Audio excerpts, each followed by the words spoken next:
Hi guys, our bard rolled to seduce the dragon last game and he didn't really make it. So session's canceled. Welcome to the Session Canceled podcast. I am your host for the day, Percy Glackman, aka Matt. I'm joined with, as always, my fellow masters of dungeons, Sam. Hey, how you doing? Isaiah. Hey, what's up? And Josh. Why did you do this to me? Why are you like this? He tried so hard. Okay.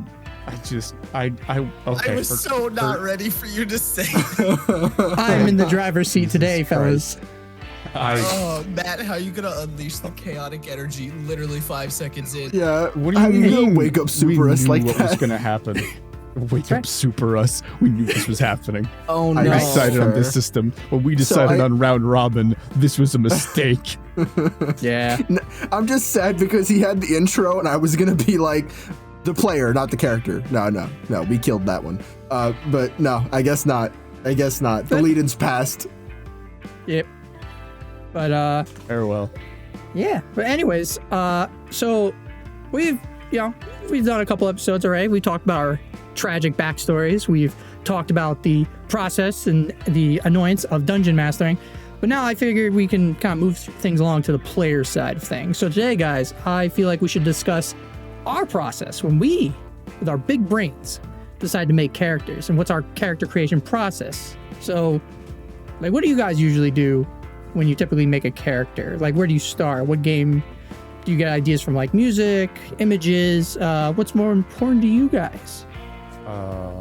Well, I know for a fact that my inspiration doesn't come from anything other than maybe funny meme on the internet sometimes. Nice. Yeah, I mean, I was gonna say, Matt, I kind of like that you brought this up because I have a feeling I'm gonna put out a guess, theory, if you will, a game theory, perhaps. Oh, he said it. No, God damn it. It's okay, Isaiah. Let it happen. I have a feeling that my process is gonna be quite different from anyone else, and I think maybe Sam will be the closest to mine, but that's a guess. I'm not sure. And I have a feeling, Matt, you and Isaiah are gonna be so far left field from how I do it. I think it's gonna be amusing. I'm unintentionally the contrarian for everything, I feel like. You are in fact Unintentionally? I'm not absolutely trying to the be. fucking contrarian for not trying to be. everything. It's just how it happens. I don't know. I mean, I'm not being negatively contrarian in this case. I just think I'm like... No. I'm not. All right, I'm calling you out right now. Okay. I know this is an official call out. Josh, we can talk about literally anything. I could be like, you know what? I really like this song, and you're like, you know what? No, I'm not gonna talk about music because you don't know music because you're a Monke. But Correct. like, we could literally talk about, I like this game, and you're like, do you though? Or I'm like, you know this thing that's like this, and you're like, is it though? And you're like, yes, I know it is. I know it is because the creator said it. The one that sticks out to me the most is I was talking about Persona 5's music, and I'm going back to music, man. I know you don't know music, but it's fine. This is simple enough. No, Persona 5 music We're is talking fire. about Persona 5 music, and I was like, wow, I love how it's amazing how soulful this lady sings, because she don't really sing soul as far as I know. And you're like, how do you know? I'm like, because I've seen her. Like, she's a tiny Japanese woman, not a soulful black lady. I've seen what she looks like, and you're like, oh, I see. It's like, yeah, Well, that was no. That's not a good example because that was a genuine question. That was me being like, "Wait, I don't know who you're talking about. How do you know?" That's not an example of me being a contrarian. You just had information I didn't have. why did you assume that I just didn't like do my research? Because people just say shit, bruh. All right, okay. Back on It's topic. true. It's true. No. This is a good tangent. We're gonna stay on this. I was about to What's say- other reasons I'm the fucking worst? Let's keep going. I was about to say okay, 5 all minutes right. in tangent. Whoa, Sam, that was New a joke. record. Don't you do it. Oh, I was. Data.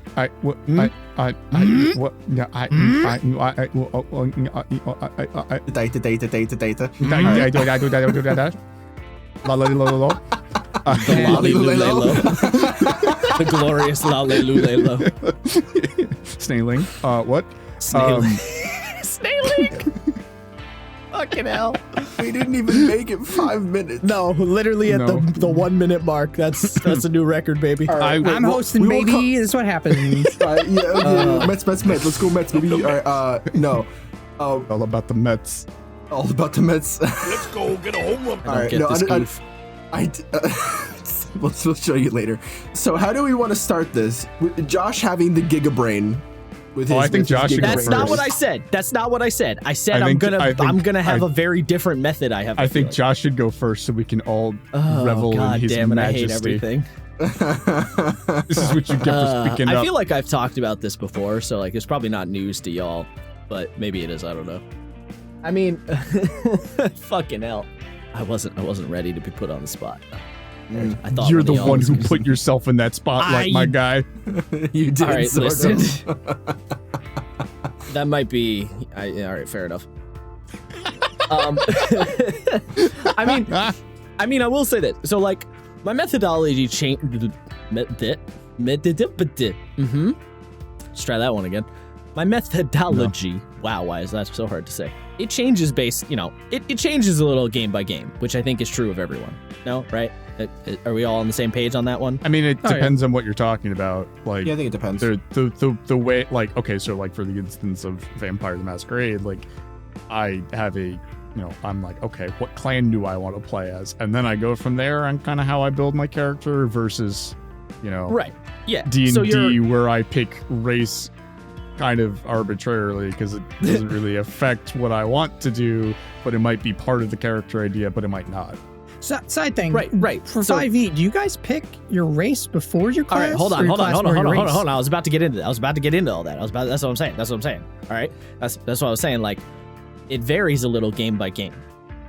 But definitely, I guess I'll start with with my 5e method is, I feel like everyone's going to call me a monkey brain right now. I'm going to be honest. I mean, it's not undeserved. Let's be real. Wow. As long as you don't say I pick my background first, then I think you'll be fine. No, I don't. So it's less about what I pick first necessarily, and more about the way I do it is, especially with D&D, is I decide what I want to do mechanics before anything else. So, like, I will be reading through the player's handbook, I will read a subclass, and I will go, I'm going to make a character with this subclass. And that is literally all I will have in my brain. I won't have anything else set in stone. I'll just be like, it's gonna be this. And I literally just go from there, and I base everything off of mechanics first. So, like, I have no concept of who the character is until I really start nailing down the mechanical stuff.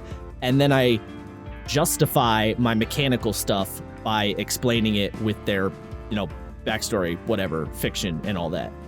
So, like, when I made Zigzax, for example, who was like my favorite character I've played maybe ever, I literally only said to myself, I want to play a College of Swords bard.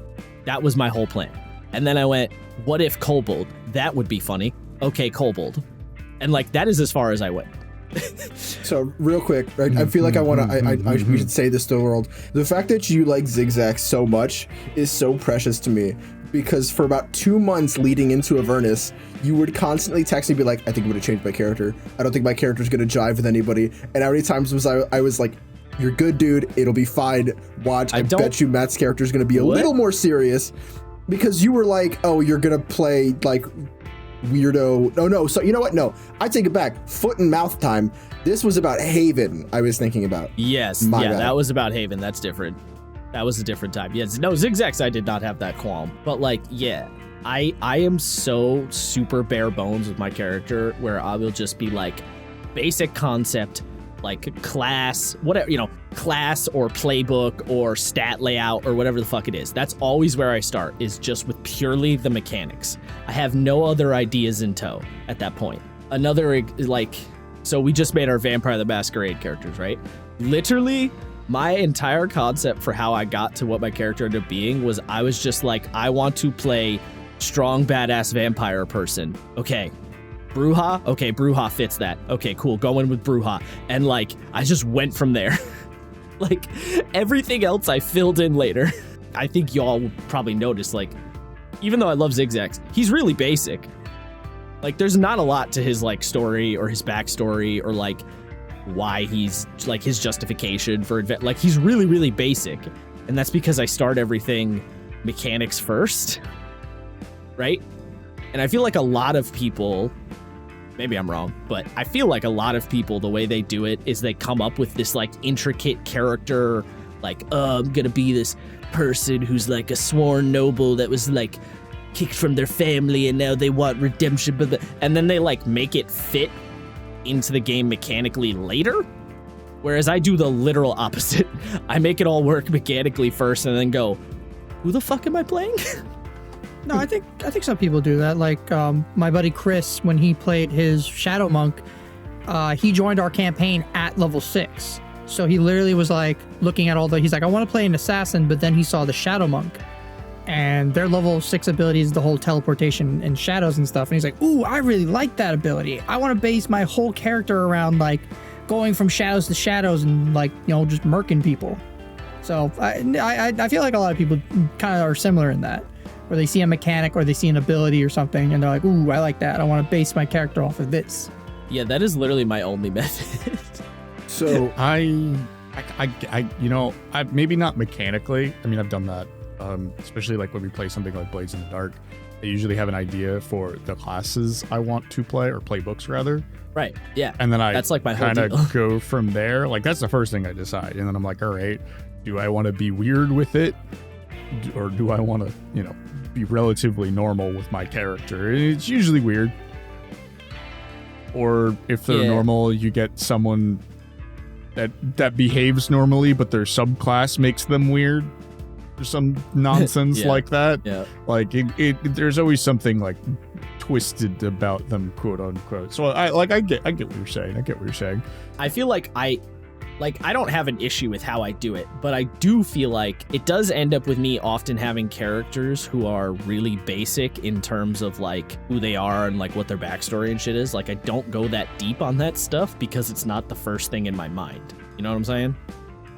That's why when we made vampire characters, I had such a hard time being like, touchstone, friends, history, Same, embrace, yeah. like I was like, I don't. I cheated. I mean, yeah, but like still, like I had literally no clue, because like literally all I was focused on was how do I play badass vampire who punch and kick really hard? Yes, like that's all my fucking monkey brain was doing. And then I got to all the like narrative stuff, and I was like, shit. You know, like I figured it out eventually, but it definitely takes a while, which is funny because I don't GM like that at all. GMing, I do things the complete opposite. I'll like come up with big narrative stuff and then be like, mechanics to justify? This kind of works. I'll just make this fit. Yeah, no, that's true. Right? And like, you know, another great example is Claw. Like when I played Claw, I was like, I want to play a Hexblade Warlock who's like a melee fighter, castery kind of person. All right, cool. Got that figured out. What race? I don't know. Tabaxi are cool, and I get a dex bonus. All right, got it. You know, what background? I don't even remember what background he had, but whatever. I was like, what background? All right, that one works. And then I was just kind of like, at that point, I was like, all right, now who the fuck is this? Who's Mans? Who is this? Like, I was like, I made this whole character, and I was like, I don't know who this guy is. I should probably figure that out. And then I have to be like, why are they adventuring? I don't know, because they want the fucking pineapple in the thing with the thing. I don't know. On the pizza, hell yeah. Sorry, No. pizza. No. To make the Pineapple on the pizza. I hate you. I hate you so genuinely. Yes. Let the hate flow through you. I don't know, because I see people online in particular a lot who are often like, oh, I had this idea for this D&D character where like, you know, I'm gonna play. I'm trying to come up with a good example now, and my brain's like, nope. You know, they'll be like, oh, I'm gonna play an Oath of Redemption paladin who was like shot down from the heavens of shot down from on high in his church, and the heavens besmirched him, and now he looks for a path back to justice, and he's related to Tiamat in some ways. I'm just like, yo, this is a lot of shit in the background of your what? Yeah. No. I guess I'm saying I make characters really basic. Yeah. Note to players out there. do not write more than like 2 paragraphs for your dungeon master. They're not gonna read it.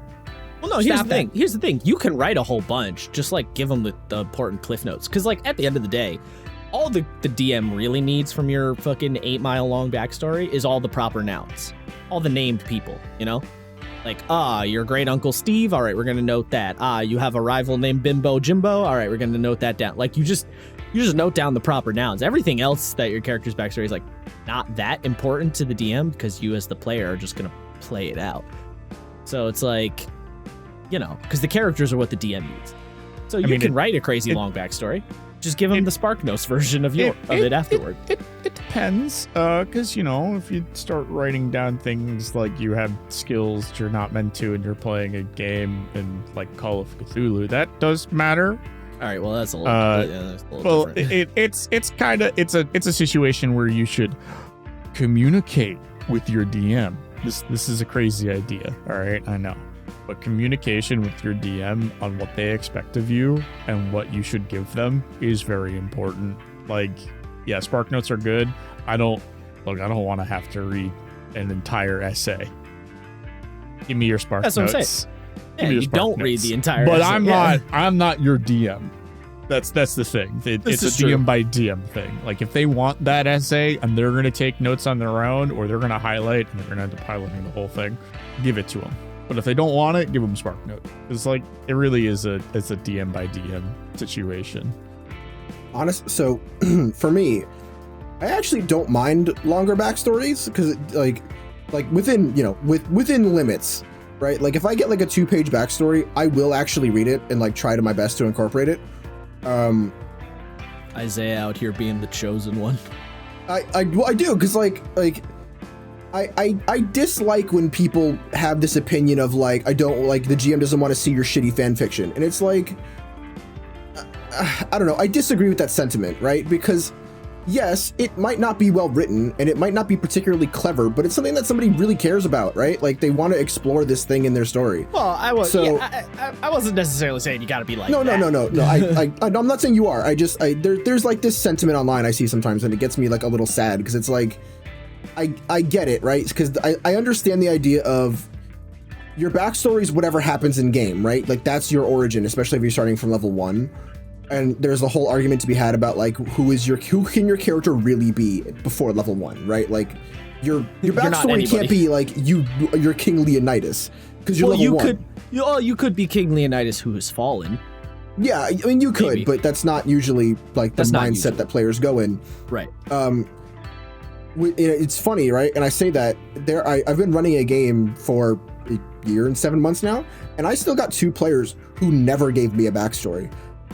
Like nothing, literally nothing. I haven't had a single word. Yeah. They're vibing. And one player was like, "No, I don't want." Like they have a backstory. It's never gonna come up though. And I was like, "What do you mean?" Like, "Oh, well, they're like my game takes place in the United States." In the post-apocalypse, and they were like, yeah, they live in like their family comes from Central America, and it's like 1,000 miles away. It's never gonna come up. And I was like, okay. But what if I told you it could?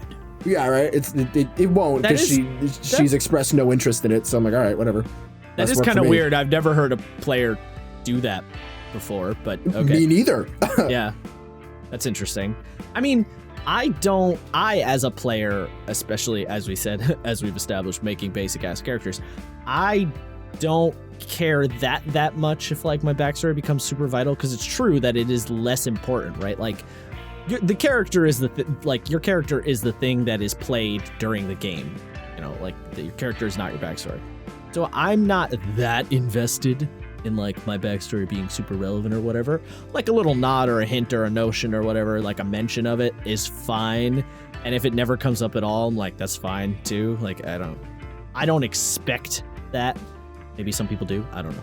I guess it's up to the campaign, the DM, because like let's say you're playing like a module of some sort or a pre-ran adventure or whatever. Oh, you're playing a module, you better fucking believe that shit ain't coming up. Right. Hey, unless not you have a good DM who will incorporate not even it. that. Well, like when it comes to a module, if your backstory has if you're doing a module and you're not like you haven't been playing a game before that, right? Like if you're running it from the first time, Here's a secret to all you players. If you want your backstory to come up in a module, make it part of the module. It's super simple.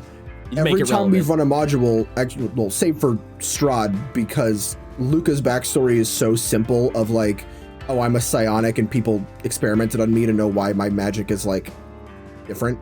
You know, like that's simple, and you're in a different dimension. It's not going to come up anyway. Fuck it.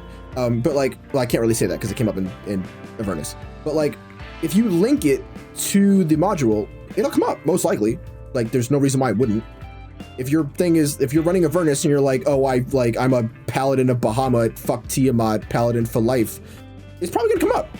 But if you're or if you say like, oh, my character's a descendant of the Hell Riders, then it becomes relevant.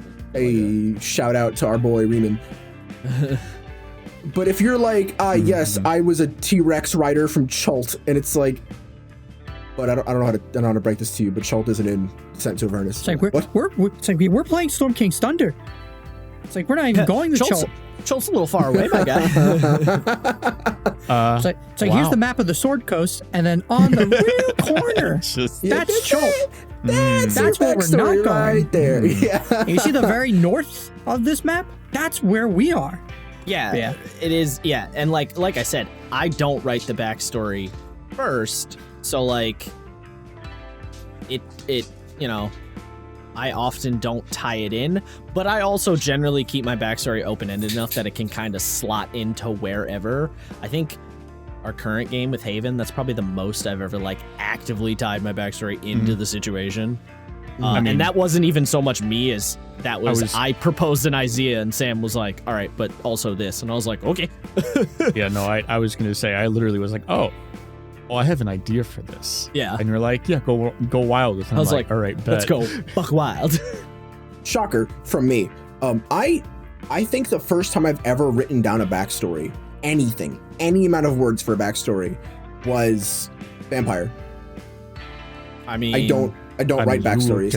I have them. They exist. Like, they exist. You just don't write them. Yeah, I get what you're saying. Yeah, they're just very ephemeral. Because to me, that right, works like, too. To also me, a method. How I usually do it, right, is I make the character super open-ended in the sense that all I need are major plot points. And I think it's more interesting, for me at the very least, to come up with things that happen in conversation, right? I always make it as believable as possible, right? If you're having this deep moment between two characters in roleplay, right? And your character's whole thing is like they're a veteran and they came back from the war and just wasn't what they found, and you're like sharing a drink and someone's like, oh, you know, I like this food. And your character's like, oh, my wife used to cook that food really well. And someone's like, where's your wife? And you're like, huh, about that. You know, like, and you can just come up with an interesting little tidbit that becomes part of your backstory there, you know? Yes. Yeah, like that is also something. a very efficient way to do it. You have an emergent backstory, like you have a basis of an idea and then the rest kind of comes out, which is also kind of the reason why I make mine basic, for that purpose, to allow for that emergentness. And then so like that's kind of that's my jive with D&D for sure. Like I almost always am like, what's a cool subclass? Okay, how do I make this work? Like, or not even that. I say what's a cool subclass, and then I do a bunch of other mechanical stuff, and like then I go from there. Like a great example. So I'm making Haven, right? And I was like, I want to play an aberrant mind sorcerer. And I was like, okay, cool. Now we're in our current game, it's like, all right, we're at like a magical school. All right, cool. So aberrant mind sorcerer, he's trying to learn how to like use his abilities better. Okay. And then I was like, oh, well, I also want to take the healer feat, but I don't know if that makes any sense. How do I justify the healer feat? And then I just came up for a reason why he has the healer feat, because I wanted to have that feat as like, because I wanted to mechanically have the feat. I then came up with a reason for why he had the healer feat. And then I was like, cool, and I'm going to go with the hermit background. And then I came up with a reason why he has the hermit background, rather than like coming up with this whole detailed thing and then finding the mechanics later. Because I often find it more satisfying to like make a cool thing mechanically and then slot it into place later. I don't, maybe that is not necessarily how other people like it, but that's definitely the way I like to do it. No, I can definitely say that I do that more now than ever. Yeah, because you don't want to be that guy who's like, you don't want to be the meme. Like, if anyone's seen the Z Bashu video talking about this, you don't want to be the meme where you're like, my character's a half angel, half demon who falls from the heavens in a meteorite and he emerges with his giant sword. Like, you don't want to be that guy, and then the DM has to be like, well, that's not a thing you can play in this game, and then you are like, well, make it work for me, DM, and you're like, no. Like, you don't want to be that guy. By the way, the way that ends is the DM killed his player immediately and gave him a pre-made character. Oh my god. Nice. Which is hilarious. I believe he said he was like 12 or 13 when he did that, so, it makes sense. That's where the joke came with my players, where I always throw in, I'm like, all right, your character dies, here's a halfling rogue. I'm just like, no. Exactly. And like, I'm trying to think of like other games have like spice up my methodology and all. Which is, it's funny too, because it's probably going to sound like to anyone listening that I make characters that are really fucking boring. I don't. It's just that they start really basic and then I make them like relevant and fun while I'm playing. It's not like they're just like boring slates of wood the entire time. Like I remember for my an Apocalypse World game I played in, which none of you guys were a part of because I played it with a completely other group of people. I literally was just like, I want to play the angel, or what was called the medic in that version we were playing. Apocalypse World burned over for anyone who knows Apocalypse World. And I was like, I'm gonna play the medic because I want to play that playbook and I want to play this like the local town doctor with like this psychic healing ability. And I was like, all right, cool. All right, how am I gonna? All right, so is the medic? I'm gonna play an older dude, just sort of. And now Apocalypse World characters start really simple anyway, so it wasn't like a big undertaking. But then by the end of that campaign, he ended up being like the town leader and also the guy everyone looked to when this big war broke out of like, well, you need to tell us what to do because no one else is doing it. Like all this crazy shit went down, and I was like, bro, I was just here to like, fix people and stuff. I wasn't ready for all this. Pull a bullet out of your ass cheek, Holmes. Yeah, I was just here to like fix your stab wounds, chief. And then like it ended up being this whole thing, and like his psychic ability was like was like kind of a secret that ended up being a problem. And then he also befriended the other character who was like a fucking android, essentially like an android death machine. So I had this like android death machine bodyguard with me that everyone's like, bro, what the fuck's that all about? And I'm like, listen, man, he's just a homie. It's not like I'm not trying to be intimidated.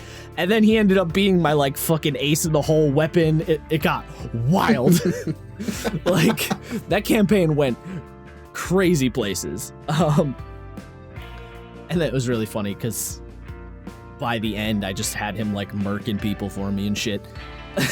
Because Apocalypse World gets crazy.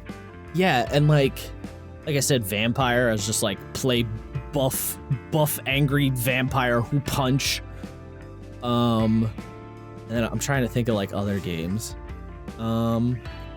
Obviously, I didn't play in Star Wars, but I remember planning out how I would make my Star Wars character and like what talent trees and stuff I would go down, and being like, all right, he's gonna be a pilot, but I want him to be force sensitive, and he's gonna be a dual wielder, and then like literally had no idea what he was as a character. I was just like, I don't know, he's this bag of mechanics. I guess that's what it is. I make bags of mechanics a lot of the time to start with. I don't even know how I come up with the like I'm trying to think how I come up with like who they are as a character. I just fucking whip it out of my ass, I guess. Like I pull from things, but I don't know what I'm pulling from a lot of the time. I guess I kind of pull from tropes. I don't necessarily target like specific characters. I don't know. Somebody else help me out. Like you like as observers from the outside. So, I mean, this is not necessarily like specifically you, but when I talk to newer players about like how to make a character, quote unquote, and how to design one, I'm usually like, just figure it out through play. Don't worry too much about like the super specific parts of your character. It'll come to you while you are playing. Like, think about where they were born, think about why they have their powers, etc., etc. But don't go so hard that you're like, so their father was born in this year and fought in these wars and died here, and their mother was distraught and killed herself, like all that. Like, you don't need to go into that because that can come up through play. Like, there's so much that these characters don't necessarily need to have written out, because, and this is just me as a person, I don't remember everything about my life. I don't even remember a lot of key points of my life until I talk about them. So it's like so your characters reasonably wouldn't know everything about themselves in the first place, and obviously that's like a person by person basis. Me, not a great example. I forget shit all the time, but like that is not an uncommon thing, and it's definitely something that, like, you know, I think it's easier to keep track of your character if you don't have everything written down at the start. Because if you have everything written down at the start and like 30 sessions later, your DM is like, hey, you know that thing that you told me about when you made your character? Do you remember it? Because I did. And you sit there going,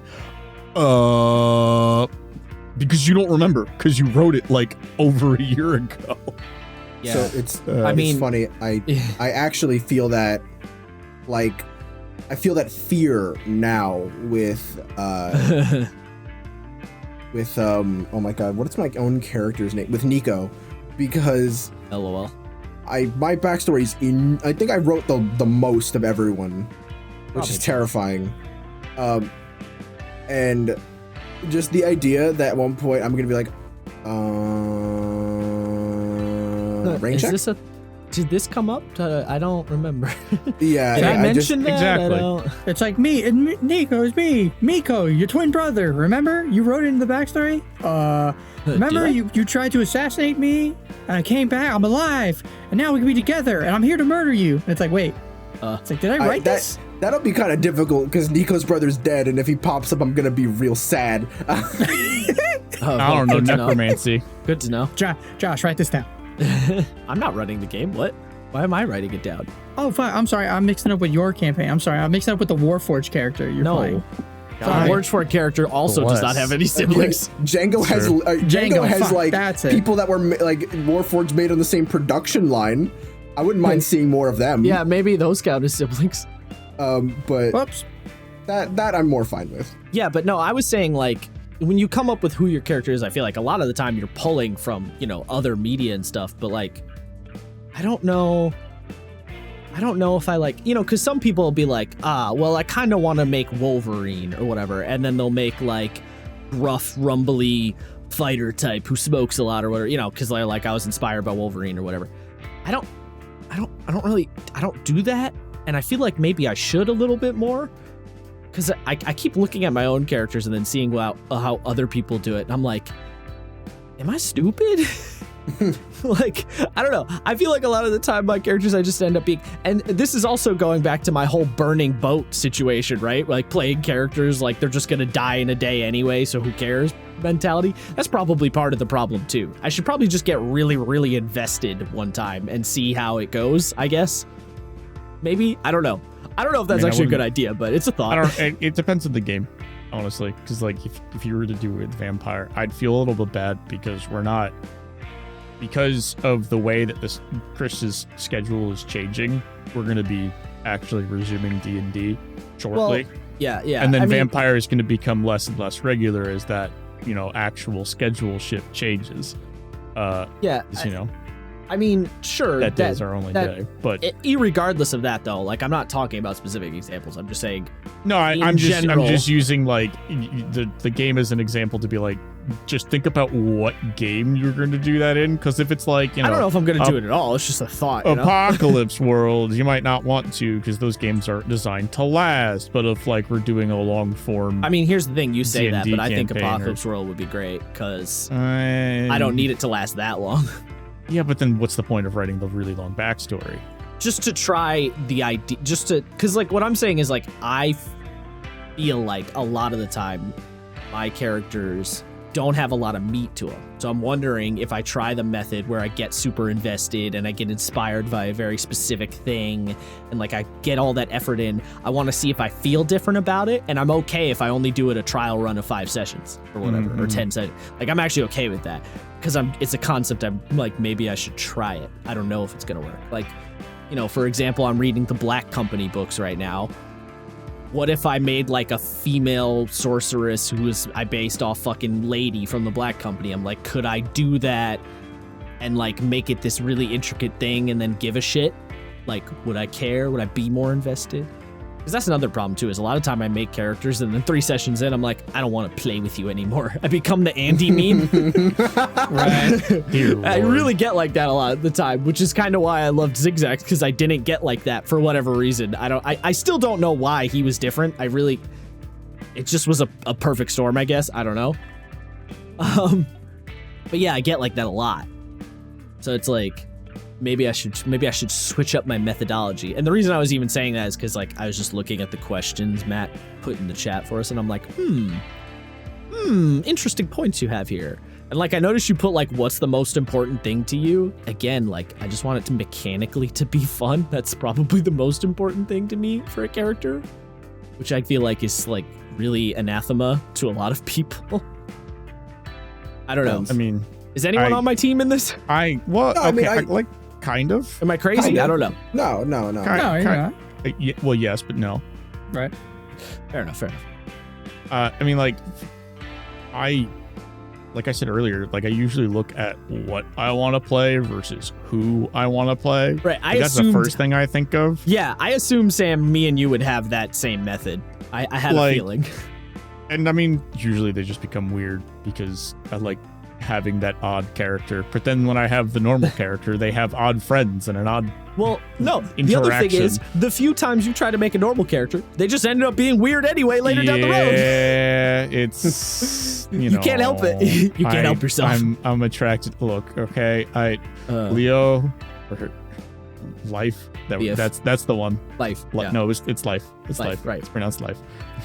Life was great, interesting. Yeah. He was normal. He got stuck with the bad crowd, and then you put an alien in his head. Hell yeah, brother. I mean, I didn't ask for him to be weird, but he became weird. That's true. That's true. I will say, I think probably one of my favorite characters you came up with was Q, because right from the get-go, you were like, this little fucking gremlin right here. Yeah. Your Blades character was something. He just pops out of nowhere. So I don't want to cut your thing off, but I think the one I'm most curious about, I need to know how Matt builds a character. I need to. This is true. I feel like yes. he just rolls on the table. Yeah, actually, you have a good point, board. Isaiah. Like, do you have a dartboard, Matt, or is it like you roll a d20? Like, what's the method here? That's my secret, Captain. I don't have a method. I knew fucking No, you were you gonna need to have say that. No. I refuse. I refuse. So- there needs to be something for you to come up with the characters that you make. So that's it. So most of the time when I look at, like, my first thing is actually when I look at the group that I'm playing with, and I'm like, all right, what is everybody else playing, and what don't we have? That's like usually my first kind of like thing for my method, I guess, if I have one. It's like, all right, so like I'm in a campaign. It's like, all right, we're playing. This guy's doing a monk. This guy's doing like a fighter. This guy's doing a druid. I'm like, all right, we don't have any like arcane casters, so I guess I'll play a wizard. Or it's like, oh, we don't have any brawlers, so I'll play that. So I kind of like, most of the time I try to try and find like what's missing in the group, and I'll like just kind of play that. Sometimes if I get really, really attached to an idea, like Matingo, where I have this dumbass idea and I'll latch onto it really hard, and I'm like, all right, I'm just gonna do this. Everybody out of the way, excuse me. And then I'll try and figure out mechanically later, like, how it works. I'm not one of these people that, like, I've come up with the backstory, and I feel bad for, like, Sam, because I think Iridina was, like, the only character I ever wrote, like, a real, like, long backstory for. Yeah, but I mean, like, I literally asked for that one. Yeah, you did. We yeah. talked like, about yes, that one. I asked for punishment. Well, no, because, like, I when Matt introduced me to this idea of a character, I'm like, okay, but like I have these specific parameters for you, and he's like, okay, we're gonna work with this. That is So we true. sat We did down. have specific parameters.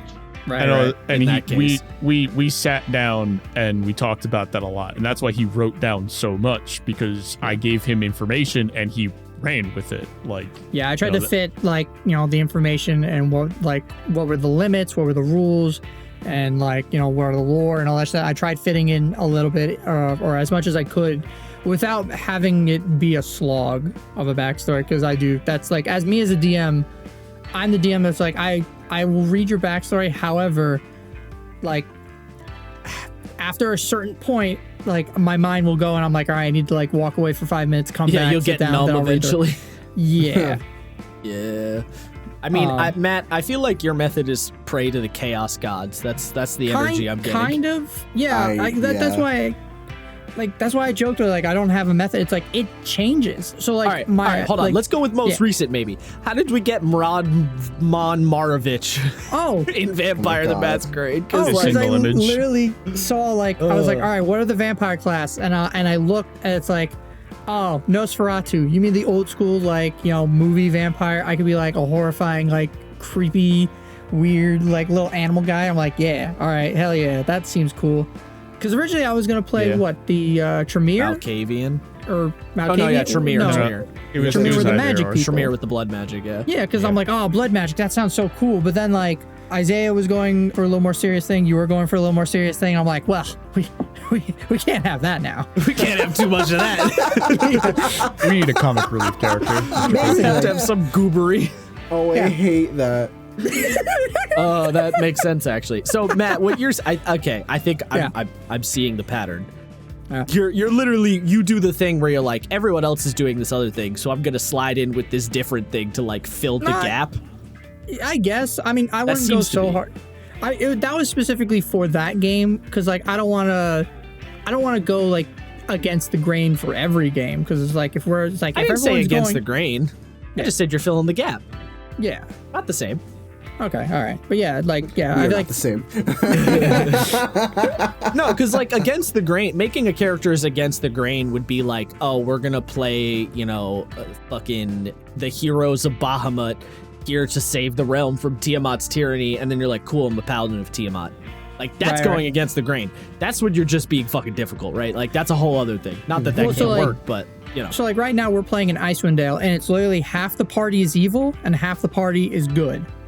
And I'm one of the evil people in the party and it's fucking like a lot. it is a lot. I feel bad. I feel bad for my buddy Joe running it. But we're like our goals are the same. Like we're trying to stop the evil, ice goddess from freezing everything because it's bad and it's cold and everybody's miserable. And it's like okay. But our methods are like so different. Like in the last session, we fought one of her like minions, like an ice druid. And literally half the party was like, all right, she's got to go. Let's kill her. The other half of the party was like, no, we got to send her to the proper authorities and they'll know how to deal with her. And it just went on and on until finally one of the actual good characters was like, actually, no, I think the evil guys kind of won me over with this idea. We gotta put her out of her misery. We gotta do this. It'll be better for society. And it's like, oh, For society. yeah. And I That we literally was live like, in. yes. We live in a society. And it was No, our we can't make those jokes. That's someone Yes, else's we joke. can. And it was it's an internet joke. We can make that It's a joke. meme. Oh. It's a meme. but it was our life cleric Azamar. And I literally was like, yes, join the dark side. Join We've the done dark it, side, boys. brother. Ladies and gentlemen, Unlimited we got him. And I like tried making Hell it yeah. such a big deal, but the other players were like, no, it doesn't count. And I'm like, I'm like, it does. I think it counts. So I yeah, just I guess fitting in, trying to see what's missing, see what everybody's doing, see what other people are playing, and try and find like what's missing. I feel bad because most of my experience is only like 5e and the couple outside games like Vampire or I did make a character for Call of Cthulhu and I kind of did the same thing where it's literally like we have a healer guy or a guy that's playing a plague doctor. We got a grave digger dude who's like, I don't know. and I'm trying to remember what the third character was. So I'm like, all right, I'll be the brainy like nerd who knows kind of a little bit what's going on with all this like fucking Cthulhian shit going on. So And yet, all your characters end up as agents of chaos I know. every time. I mean, I I approve. know. Yeah, Is this? I think this is a player thing. probably. Yeah, You just might me as a be. player. You are the agent of chaos, Matt. This is what Right. we're Let us learning. let us point back to the fact that he had an edgy backstory too. Yeah, I did. I know your edgy origins. God damn. Wait, my player or Yes. Yes. Yeah. Percy Glaxton, the Hell yeah. origin story will just. It'll never go away. It'll never go away, Matt. We're gonna be 85 years old. I'm gonna call you up on the space telephonator or whatever the fuck Hell we yeah. have in the future. And I'll be like, Beaming hey, into you my remember brain. Percy Glaxton? And you're gonna be like, who's this? I'm gonna be like, Josh, you dickhead. I say by the time you're 80, I'll be 90 and I'll probably be dead. No. We'll still be alive. The year will be 20, 30,000. I just love it's Josh, you dickhead. Meanwhile, his actual inability to remember you is what's holding his I'll be like, back. Not the fact that he no. doesn't want to. It's like, yes, repressed memories.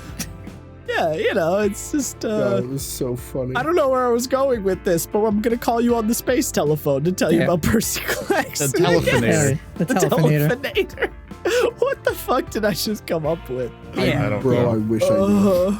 But yeah, wish I no could tell you. methods, just trying to fill in. Madness.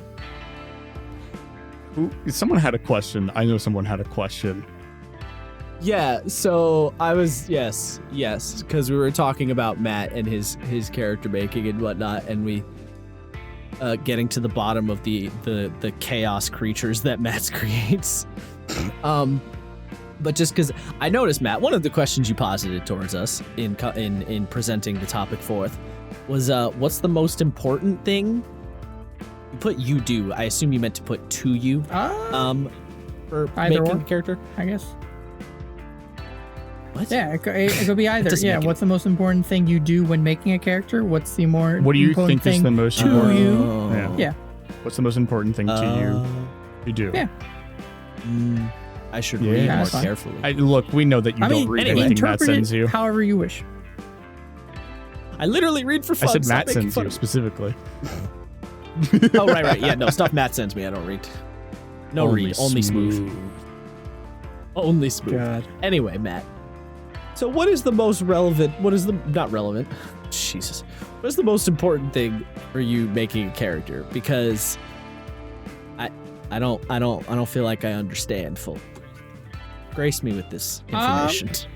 I guess just for me, like, what's the most important thing, or what do? No, for right. your grandma, Matt. Okay, Yes, for you. I don't know. That's kind of why I posted it, because for me, it's like I'm not even 100% sure. It depends on the game. It depends on what group I'm in, like the character itself. I don't know. I guess for me, it's like, is it fun to play? Is it like a fun character? I don't know. Like, I don't have a full lockdown on this idea. Matt doesn't make characters. The characters basically. I mean, select him. I feel that. I feel this It's energy chosen. from him. Yeah, I don't know. Like, what? I guess. What about you guys? Am I weird or alone in this idea? Like, I'm not sure of like what is the most important. No. So I think this is actually a good segue into how I build characters, because very much like you, I don't believe that I have one set idea on how I do it. Segways go vroom. They It's do have motors. so I don't know. There are so many things that go into how I create a character and where my mind is at when that character comes into form, that it's kind of hard for me to pin down, because literally anything can set a character idea off for me. Like music or something that I'm watching or reading or playing. Like, so many things can just happen. Like, I think like a very good example of this is a wizard I'm playing currently, and it spawned from like literally just a joke. That my conjuration wizard Rava, because dear audience, we have a mutual friend who I'd like to troll from time to time with a very bad show, but a show that's very near and dear to my heart, which is the Final Fantasy Unlimited anime. because it's not a good show. It's pretty fucking bad, all things considered. But at the end of every episode, when the character did his like big summoning thing, because he's a summoner job from Final Fantasy, he had like this whole like system using like a magic gun that shoots soil bullets that were color coordinated and part of his soul. It was stupid, but it's great. I'll show you the clip afterward. It's amazing.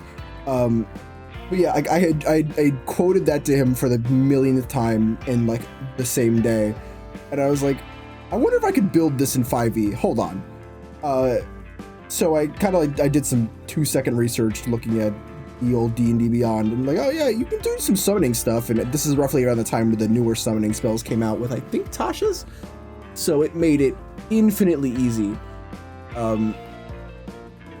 So, you know, this joke eventually sparked the mechanics, and then the character sort of came weirdly, right? Because I liked the idea of like a magic system, and I like the idea of magic systems in general. I like when magic has rules and ways that you have to do things.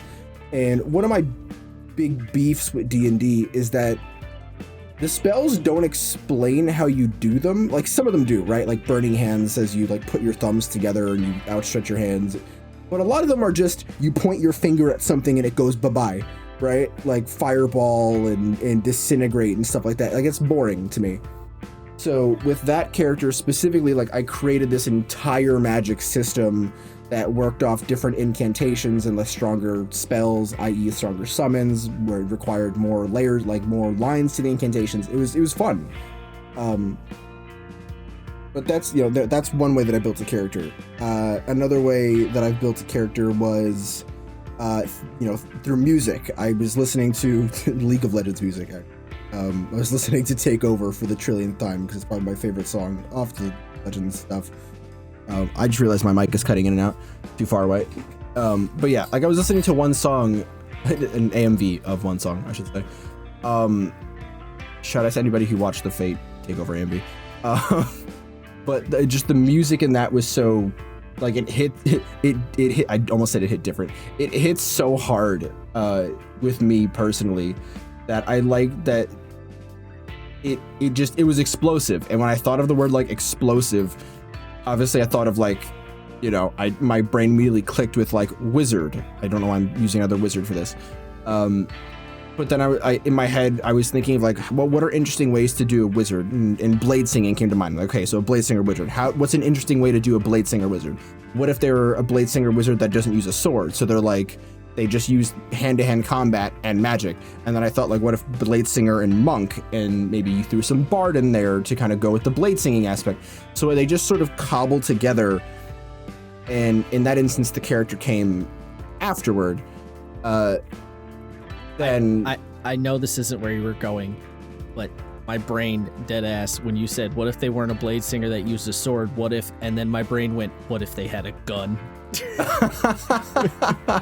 What if gun, the best Behold, the ultimate spell. Gun. Ultimate spell. I cast gun. That's literally where my brain went. And I was like, that's not what Isaiah's about to say, but Thanks, fuck. Josh. Now there's gonna be a million gun wizards out there. Almost. Nice job. What do you mean? They already exist. Already out there. Hell and yeah. then there are times where I'll just build a character based on feeling. The character that I've been like putting together in my head recently. Tell me if this isn't the edgiest shit you've ever heard. I was like, hit what? me, my body's ready. Yeah. So I was like, so I was looking into like warlocks. I'm like, I like warlocks. I want to make a warlock just for funsies. And because Sam is playing an undead warlock, I was like, I want to see what undead warlock's got.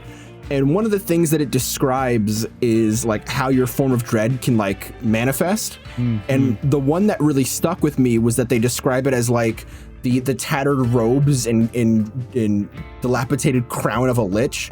So in my head, like this entire scene played out to me where like if you pop your form of dread as this warlock, like this shadowy visage of a lich kind of comes up behind you and like puts its arms over you like it's hugging you, and the arms become like a clasp to a tattered cloak, and you get like a 3-pronged eroded crown. And I was like, this is so edgy. I can push this farther. And look, We can go even further beyond. we can go even further beyond.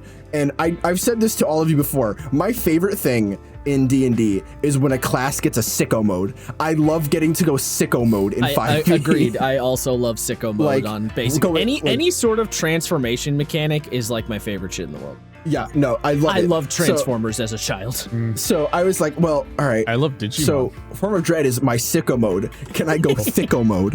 What if I had like what race transformations are there? And I was like, wait a minute. What if Fallen Ozamar? Yes, I can keep going. And I was like, what if my bond weapon was like a scythe? What if my character just became like a Grim Reaper?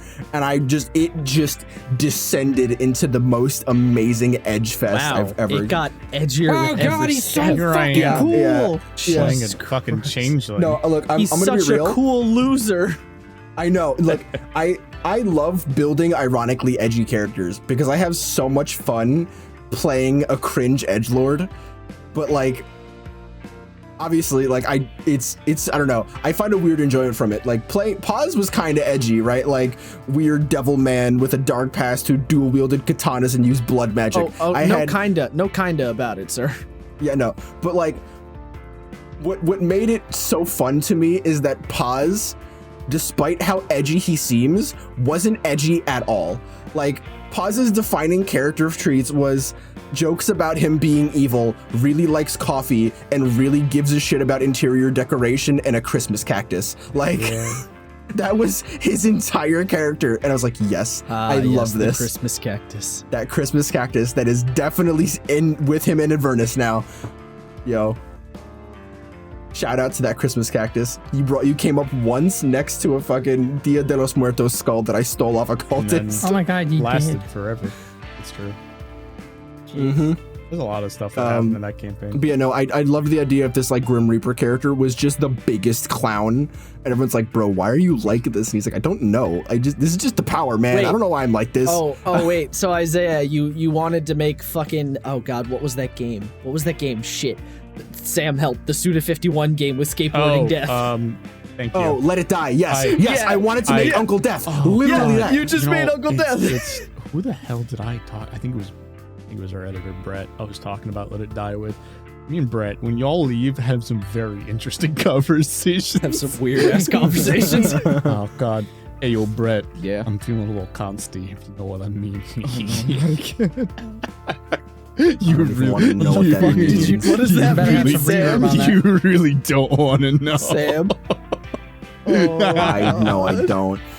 I really don't. Love you, Brett. Oh no. I'm trying to think. Like, I have to hit all the bases. That being like, there are also characters that I make when I have like a certain mental state. And I think that a good one with that is Nico. Although not exactly. Like there's stuff to do with like identity with Nico and sort of trauma that like I haven't directly gone through, but like adjacently gone through, and it's interesting to be able to work those feelings out in a character. Well, Isaiah, you have lots of people on your side because for some reason Vampire the Masquerade as a game has a long history of helping people discover their not straightness and other various things like that. So, you know, weird social experimentation of your own brain apparently is a thing that series does. It's so I've heard because, anyway. I mean, it makes sense, right? There's so much. I'm like talking at an angle, and Brett's gonna kill me because I'm not talking right into the mic. I'm like looking out the window. There's a light. There's a light like across the courtyard of my apartment building that's just like fucking spasming out. I'm like, why are you like this? Nosferatu, is that you? It's Mr. Pokey. But yeah, Hi. Nosferatu. Yeah. So there's that. I'm trying to think, like, what are other ways that I come up with the character? I mean, there's like the more typical way, right? Like I'm watching a show and I'm like, I really like. What's a good one with that? I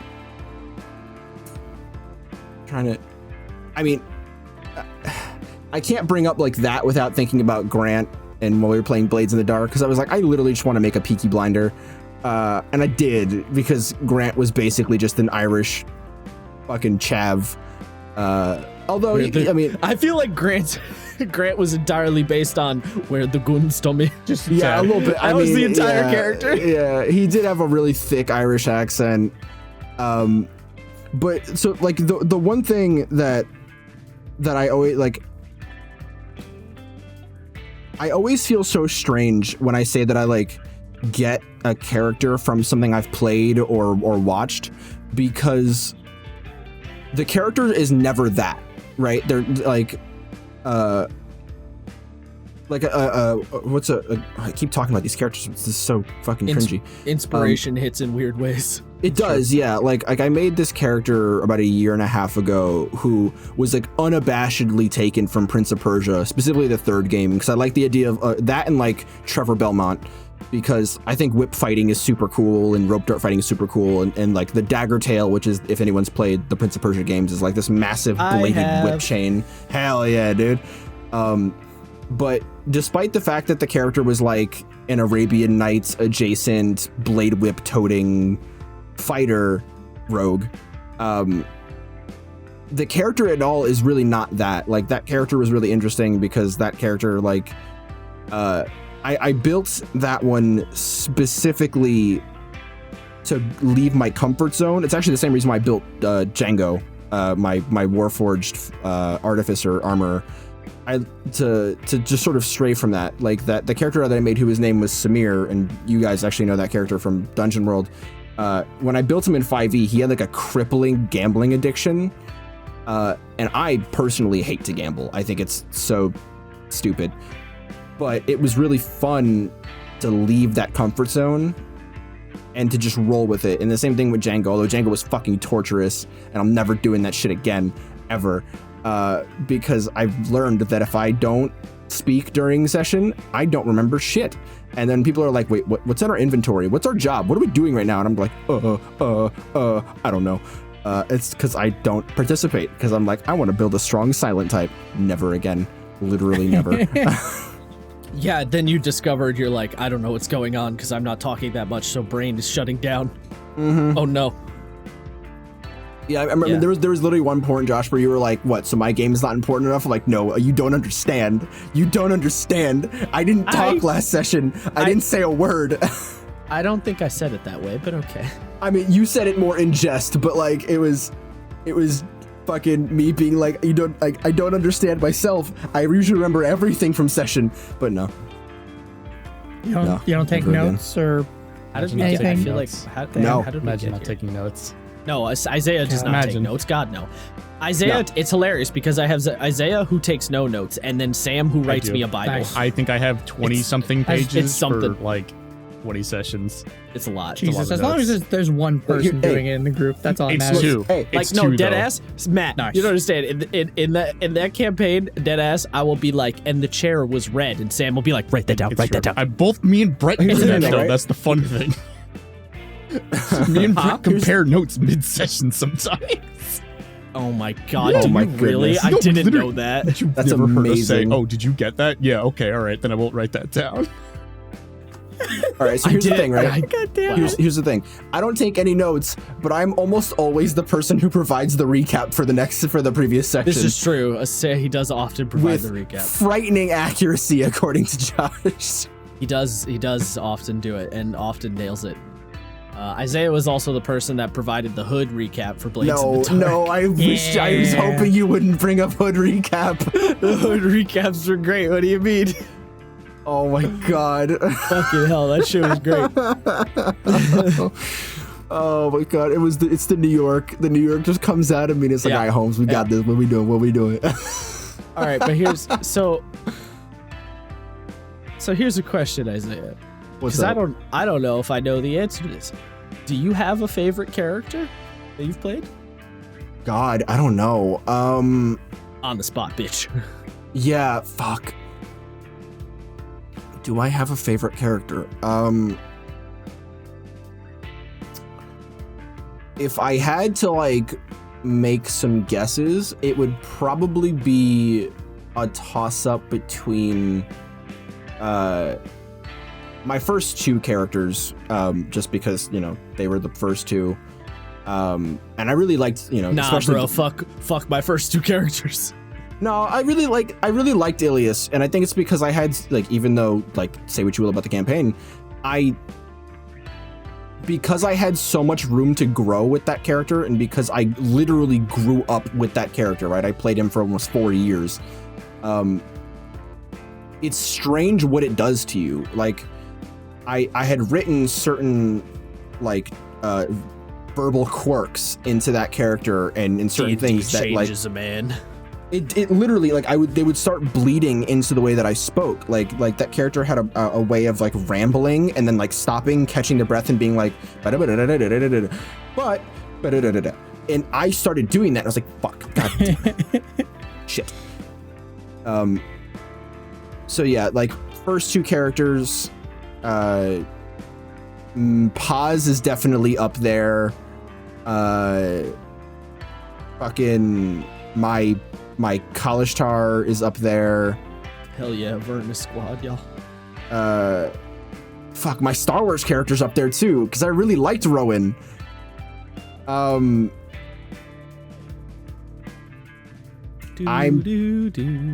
Shut up, I'm thinking. Okay, so it's I'm gonna be real, it's probably a toss-up between Ilias and Paz. Because Paz was so much fun to play. Because he was just vaudevillian, right? He was just yes, well, I'm evil. He was so endearingly evil. He was very unabashedly himself. Yeah, and it was so fun for everyone in the party to be like, bro, literally, why are you like this? Not even a joke. Why do you act the way that you do? Is it fun? Did you have a tragic past? Why? And the answer was always yes and yes, but that doesn't change my tragic backstory. But not really, because I'm evil. Yeah. So it's probably those 2, but I'm gonna be Luca and Luca, Cyrus, and fucking Ro are definitely close. Yeah, they're close. Nice. I always feel like I ramble to hell and back whenever it's my turn to talk during these. I literally, bud, I'm the one who gives the tangents. That's the point. I am. This is true. Sam does often bring us into tangent land. So Sam, how about soap? How do you feel about soap?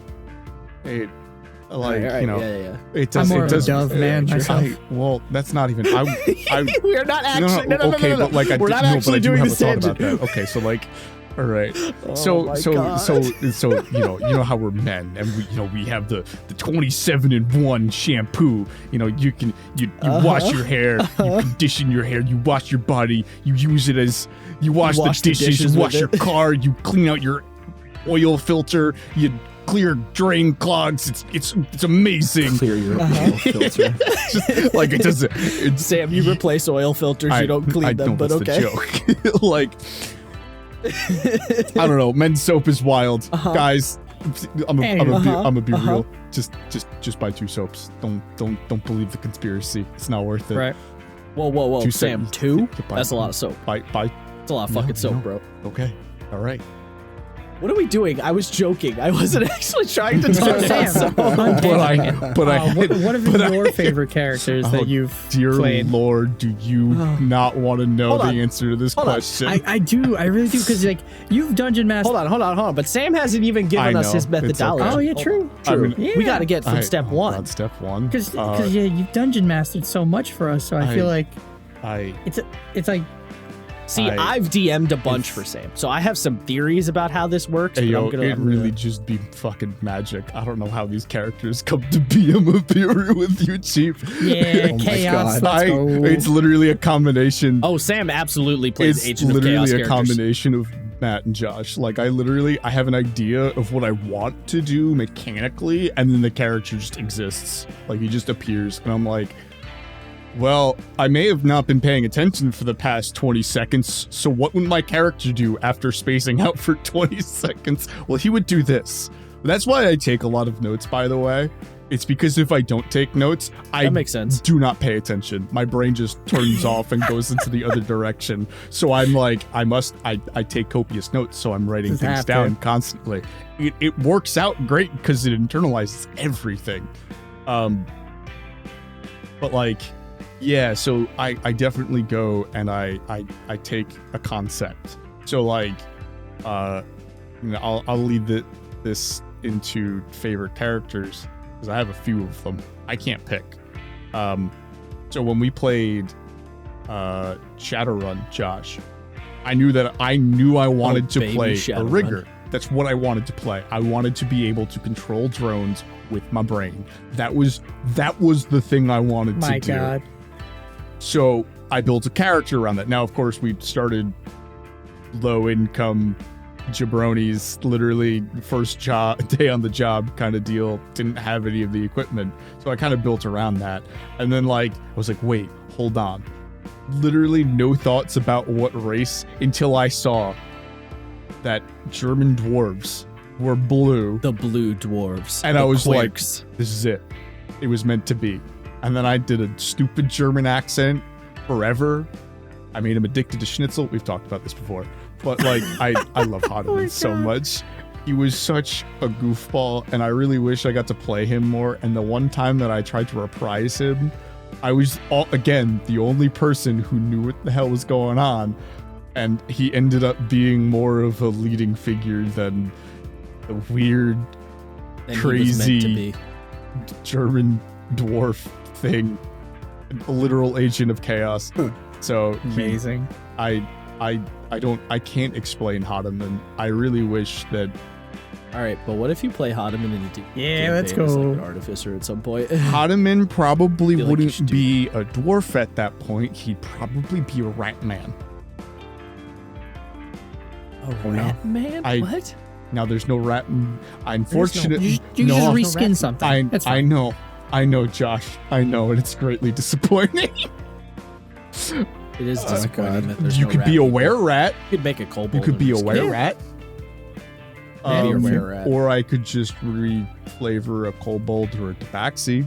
I'm pretty sure there is. Yeah. I'm pretty sure there is a reflavored, a homebrew rat man that's basically just kobolds without the light sensitivity. Yeah, I think so. I mean, yeah, a bunch. Skaven are Yes, very very koboldy. much Yeah, so. you know, checks out. Checks I out. don't know. I think the Rat Man would go well with the weird, crazy. But there's Hoddeman, and then the normal character that I've played, and the only one that I can ever really remember, other than maybe Gear, but Gear got weird too, is Life. And I really liked playing Life because Life was a okay person thrown into a terrible group of people, and He was the one that got thrown into the space hooker Yes. situation. Ooh. Or space strippers. All right. Oh, Remember the whole story about how they killed her? They killed the secretary lady and then stuffed her in the freezer. yes, That's when yes. Sam was Yeah. playing Life. so Life was yeah. almost never privy to these scenarios, and then Yeah, no, he wasn't and then there for the Life shit. was present for the space strippers, and he's like, I don't know what's going on, and he in a weird awkward moment of I am a good person dealing with terrible people, he reached out to the space strippers and hey, are you guys Yeah, are he you became guys friends with the okay? space Can I do anything for you? I know this is a terrible situation. Y'all need some milk? I may have said that out of character. I probably did. You probably did. Fuck yeah. Hey, yo, Probably this man did. needs some milk. But I don't know. Life and Hoddeman are obviously two very odd ends of the spectrum that I really like playing. You know what the unfortunate thing is? I didn't really like playing Q because it's the same thing that I felt with the second time I played Hoddeman. I didn't feel like I got to play the character how I wanted to, and it's definitely a character that I want to revisit in the future. Just weird shark tooth man who doesn't really like revealing his face unless it's around friends because he's a weirdo and everybody thinks he's weird and doesn't really speak a lot. Obviously the whole not speaking thing is very hard for communication, but Yeah, but This is a tricky one. when done right, it's fun.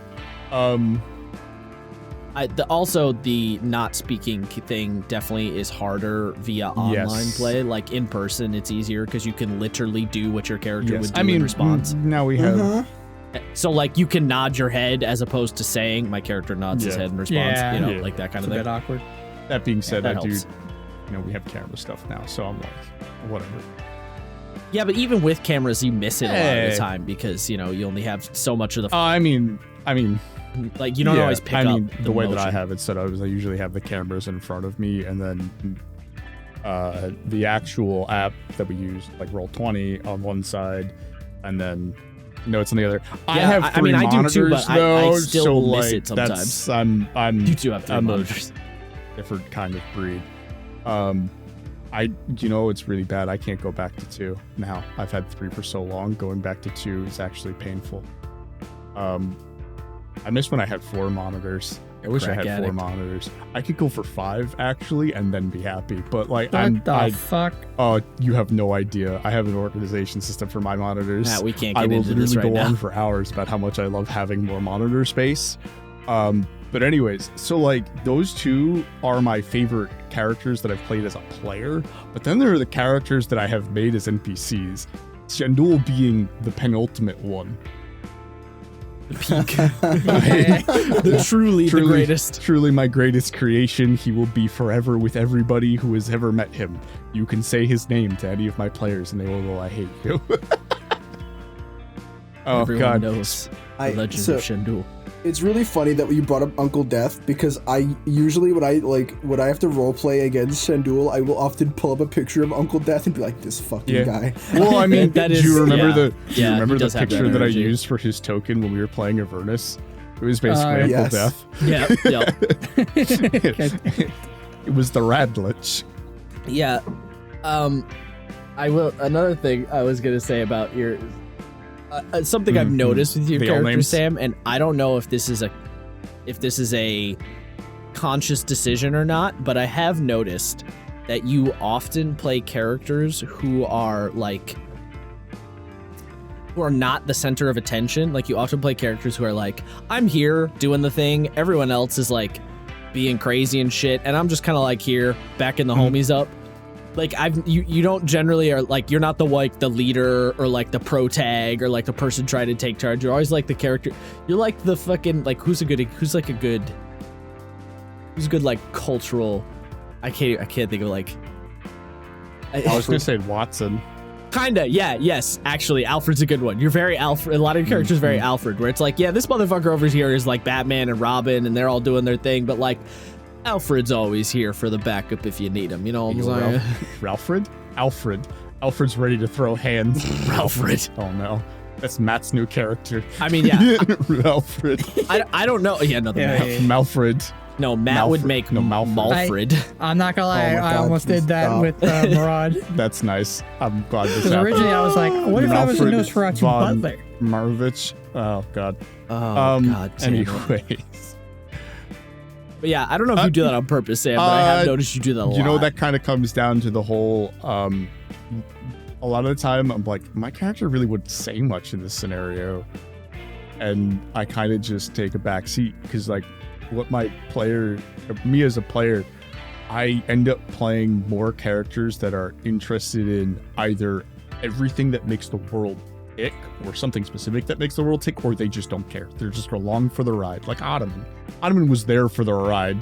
I'm here for Yeah, the chaos. but like Aaliyah, my changeling undead warlock, is like there for the lore of the world. That's what she's there for. it's like, yo, this shit's gonna make a clean mixtape in Pretty a few much. years. Like I'm gonna write this all that's- down. That's what she's there for. She like literally has a bunch of history books that she's copying down so they're preserved for forever. And like Aaliyah definitely has taken a little bit more of a forefront in that story, because I feel like everybody in that has like an equal give. Leah's had some very particular sessions where it's literally Leah Django, the game. This is There true. have been a few sessions like that, but like when everyone is actually together, it's very much so, you know, everyone's cohesive. But then like Yeah, there's not really in the current D&D campaign. There's not necessarily Yeah. a leader character. But like, that's for you know, sure. past characters like Gear, it's like I had a project. You know, this is my character's focus. They don't really care about what's going on in the world outside of this specific thing. And I feel like that reflects on me as a person a lot. Is like a lot of the time I don't have any interest. But when something captures my attention, it's there. And that's what I'm looking at. Don't do it, Sam. Don't psychoanalyze yourself. No, Stop. Turn back. I do this Turn all the back. time with my own characters. We're in a dangerous road. I don't know. Yeah, no, I don't know. There's a lot of things to my characters that always end up seeming like, you know, I don't really want to be the center of attention because my character wants to focus on this rather than like saving the day. You know, there's that ulterior motive. Like obviously they don't want to die, so there's that portion of the why they're doing all of this, but then there's the whole like, oh, I want to research this stuff. Like Life, for instance, really didn't care about the whole cult situation. He really just like wanted to prove himself to his people. That was his whole thing. He was a part of a space Viking planet, and they had a whole culture about proving yourself. Hell yeah. Never space got Viking. to that because we didn't end up playing the campaign I thought we were. I had a plan. But yeah. Yeah, unfortunately.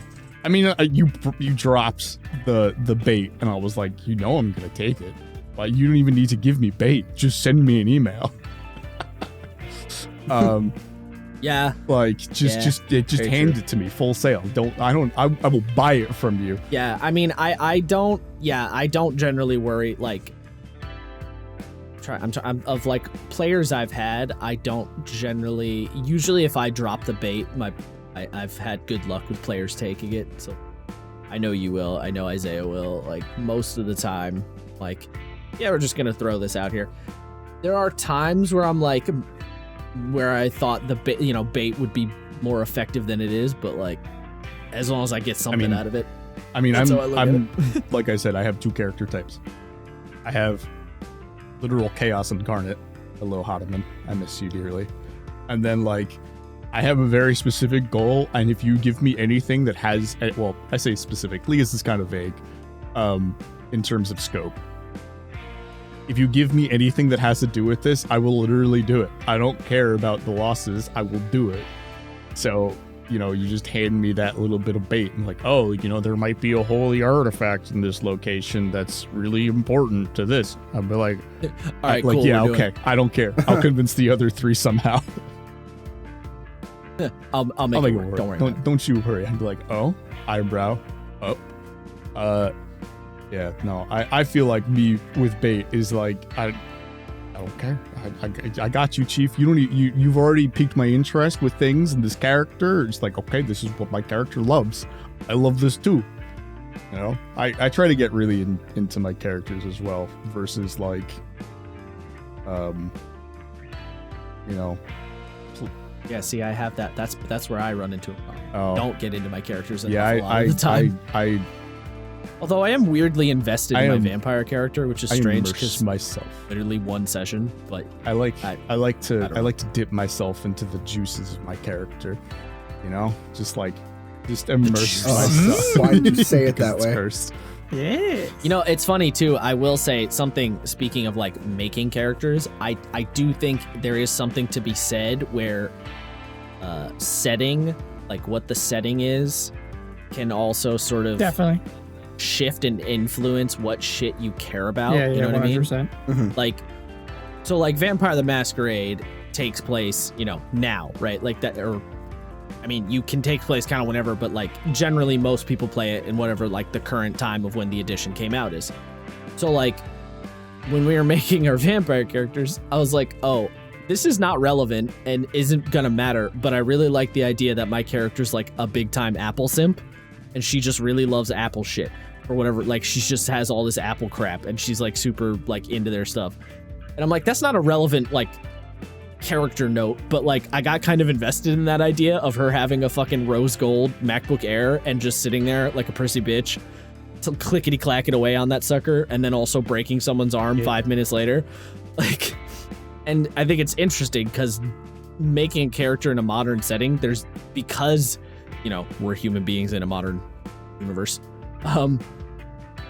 It's like there's different things that you get kind of mentally invested in. So you'll think about stuff like what kind of phone would my character use and like what kind of drinks do they like and shit. Even though for like your D&D character, you're not thinking about like what kind of quill does he like to write with, because that's not something we think about in modern day. Excuse me. So it's like, you know, in D&D, you're more worried about like what kind of sword does my fighter use. And so that's an interesting little tidbit. I think it depends. I think for like I have been told that I do a lot of like random development on a character. Like I'm trying to think of a good. I think like a really random one that's sort of relevant. I think the Christmas cactus is a good one, right? Like why is it relevant that Paz really likes a Christmas cactus? And like when you asked him like why do you like Christmas cactuses, it's like, oh, because I forget to water them and they can go for fucking ever without needing to be watered, and they're spiky and cool looking, so I just really like Christmas cactuses. And everyone was like, understandable, have a nice day. I mean, yeah, you can have those moments with a D&D character. I'm not saying like that stuff doesn't come up, but I feel like different settings will cause your brain to like zone in on different things, and that will affect how you end up like making a character. So like in a modern setting, you might, you know, like the fact that your character really hates fucking Coca-Cola might come to your brain. Whereas in a fantasy setting, you might not even consider what your character drinks because you're like, well, it's like not at the forefront of the brain or whatever. And then if you're playing in a post-apocalypse game, you probably would think a lot more about like what kind of like clothing has my post-apocalypse character fucking scrounged together, you know, to like compile their look, and where did they get that stuff, you know. Like it's just an interesting thought I had. Like, so yeah, setting can actually shift that thinking. Right. Yeah. I don't know. It's just that was just like a thought that popped into my brain because of my hilarious my character being an apple simp. Like when we started up Icewind Dale, I didn't realize this, but apparently like the whole plot is, you know, the ice goddess has been like covering the sky in darkness, so it's like almost permanent, you know, like that movie 30 Days a Night, except it's like decades. And I didn't realize that when we first started. I'm like, oh, it's probably been going on for a few years, and the DM's like, no, this has been going on for like almost 100 years. And I'm like, oh. So I'm like, does my character know what the sun is? I'm like, no wonder I'm an asshole. Oh my god. Like, no wonder everyone in this icy, no wonder everyone in Icewind Dale is an asshole. Oh my god. Like, fucking they don't know any better. There's no sun. Fuck. No sun make people grumpy. No sun. No sun. Oh, I love Maniac. But yeah, no, definitely setting can affect like making characters, how you build characters, how they act. No.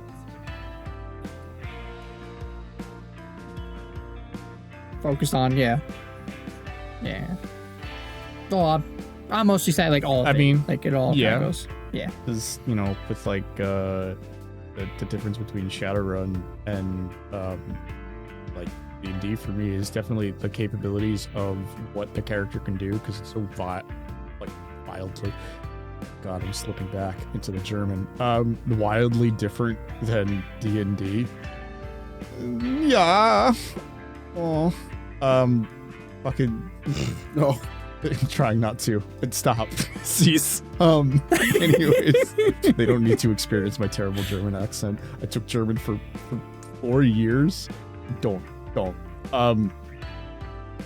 But like, Hademan is so wildly different from any character that I've made in terms of like his capabilities and how he came to be, kind of. Because like a lot of the time I think about races in terms of like how dumb I can play them and their stats a little bit when it comes to D&D, where when there's no stat mechanic, I mean, alright, Tosh just technically takes that away. But like when there's no stats to think about, I go completely onto the creative side. So it also depends on the system for me. Yeah, well, that's kind of what I was saying about like my methodology does shift a little bit with system, where like the creative stuff might become more relevant sooner or earlier on, or because shit like that. with the playbook system and the Powered by Apocalypse games, it's like I don't think about race almost ever, except for in the case of Blades, but that was just to make my character weirder physically. I mean, it's funny too because a lot of Powered by the Apocalypse games, the playbooks Determine actually those things, fill in a lot of that narrative stuff as you're going anyway. So like it works hand in hand, which is by design. I guess some people might not like that. I mean, you just that's a talk thing. to your dungeon master at that point about some tweaks. Hey, look at that communication thing again. Wow, crazy. Well, also, but they're also usually vague enough in their narrative description that you can make it fit in lots of ways, so it's not usually a problem. I'm sure people will find problems with it regardless. Oh, well, people will always find something. It's true. And then they'll be like, I shall make the perfect tabletop And then game. they don't. It's a shit, but that's a whole other thing. Shots fired. Damn. I wasn't shooting at We're anyone. calling you out, insert game here. I don't. Calling you out, random fanfic of Critical Role. Well, shots literally fired. Josh, you're actually going to get canceled. No, there's now. a lot of those out there. I'm not firing at anyone. He said There's a lot of random. those. That could mean any one of them. I which said means random. To them, Could all be any of them. There's many, many, many to choose from. All right, sure, fine. Or like artillery fire. To whom it may concern. Exactly. Yeah. To whom it may concern. A bullet may have your name on it, but grenade is always addressed to whom it may concern. Yeah, exactly. Just a little artillery fire at the he's just- Critical Role fandom, which I am now a part of anyway. So really, I was firing at them and myself. yes, So look at it that self-burn. way. Yeah, self-burn. Even though I haven't written any fan fiction Yet. Critical. I don't. Where's this? I really don't know. where I'm I was about to Where are say, you going with this? like, I don't. I'm This really is why not sure we what's let happening me- anymore. Someone this take is why this I- away from me. This is Somebody why take we the let mic. me do the tangents, Josh. This is Oh, no. this Alright, is so why I'm actually, the tangent master. I kind of have. Anyways, what kind of toothpaste? do So you I actually do sort of have a question for you guys, and I'm wondering if this is just me. No. Like, all right then. I so- Continue. Do you? So you sort of answered it yourself, Sam. Sort of like a follow up. Do the rest of you think of like when you're building a character, you go, okay, I know what I want the character to do. Like for example, right? If you want to play like a super cool sword fighting duelist, right? Like, do you go, okay, I want to play a duelist, and then you make like, a fighter, because you're like, okay, fighters fight, so something like that. Do you, when you build the character, do you just sort of let the build happen organically, where you're like, oh, well, the character did this, so like, oh, he like picked up a bow, and like, our another party member's an archer, so maybe I'll pick up a bow and take sharpshooter? Or do you sort of like form the skill tree from the start and then just sort of follow the path that you've set out? I hate, like, I'm not gonna lie, I had just like I'm super against the tree mythology, where it's like knew you were gonna say okay, that. it's like I have this character, I'm gonna build him backwards from level, like, or at least for 5e, from level 20 and going all the way down to 1, and it's like, why are you doing this? It's like, oh, so I know. Because some people find it fun, Matt. Don't shit on other people's fun. I'm just saying. I mean, yes. Don't shit in their all right. Cheerios. They like their Cheerios. They All like right, them dry. fine. Cheerios. I will put it nicely. I do not enjoy I have no opinion of Cheerios. that method. However, other people disagree with me, and that's okay. Everyone has their own methods. However, everyone has entitled to their opinions. They're just wrong. And I feel no, okay. I'd like Ding to dong. imagine Matt just rolls Wow, a opinion what wrong. a fucking take, Matt. I'd like to imagine Matt just rolls a d6 to make all his characters. I've done that Matt, before, by you the know way. what? I don't want to hear wrong opinion from you, Mister. Yes, I bought one UPS. I'm not going to need any other power strips ever again. Never again. Now I got the one. That has nothing to do with Wow. Let's. All right. Damn, I can't believe. Isaiah's making a reference to a thing that we talked about like 3 hours ago before starting recording. Yeah. I can't with you. I can't with you right now. I can't believe you just did that. Yeah, I'm throwing this shade. What a shade. Does that even count as just, I don't know what's happening anymore. Anyway, I'm just going to tangent us back in because I can't with you right now. I had a tangent, but now it's disappeared. Good. Good. That's good. Ding dong, your opinion is under wrong. the bed where it goes. Yeah, ding dong, your opinion's wrong, basically, Matt. No, it's just for me, at least for me, like the tree method's not as fun. If I'm going with like, oh, I have an idea for a dual wielder, I'll be like, all right, how do I get there, build it, and then be like, all right, and I'll just let it level up as a. I said I remembered what my tangent was. Oh, good. And I'll just let it like level up where like maybe down the line where it's like, I don't know, we keep fighting a bunch of mages, so maybe I'll get the mage slayer feat. That was never something I intended, but fuck, I like to leave it a little more open. Okay, so like, because like for me, I'll usually build a skill tree up to level like 6 usually, because 6 is you're either getting a feature or if you're a fighter, you're getting an ASI. And I don't usually like to make a build before level 4 because I want to know if I'm getting that sweet extra attack. So yeah, like if I was building, gonna go back to the sword fighter, if I was gonna build that, I would go. My first thought would go to fighter, and I'm like, okay, I'd probably take fighter for 5 levels or however many levels, and then I'd probably dip into monk up to level 8. And once the build is like secured for what I want, then I'll start sort of building out organically. Like once the foundation is secure, then I'll start being experimental. So I mean, I follow a similar thing, but like I usually only go to level 6, and then I like sit there and I stare at classes. After I have played the character to level 6, I stare at classes and I'm like, do I want to continue? Do I want to do this instead? Yeah. Do I want to do that? And then I start doing math, and then that's when it gets real bad. Cause like I usually when I look at things, I usually look at them for like, okay, does this fit with what my character is? Like, so for instance, I started picking up Rogue with my Undead Warlock to go into the I don't remember the exact subclass name, but the Undead Rogue. Because it fits the Phantom? Yeah, the Phantom. Because like, it had to do a lot with the controlling of the dead, and I'm undead, so controlling the dead is the next step, isn't it? So like it made sense like logically to me, and then I was like, okay, but is this viable?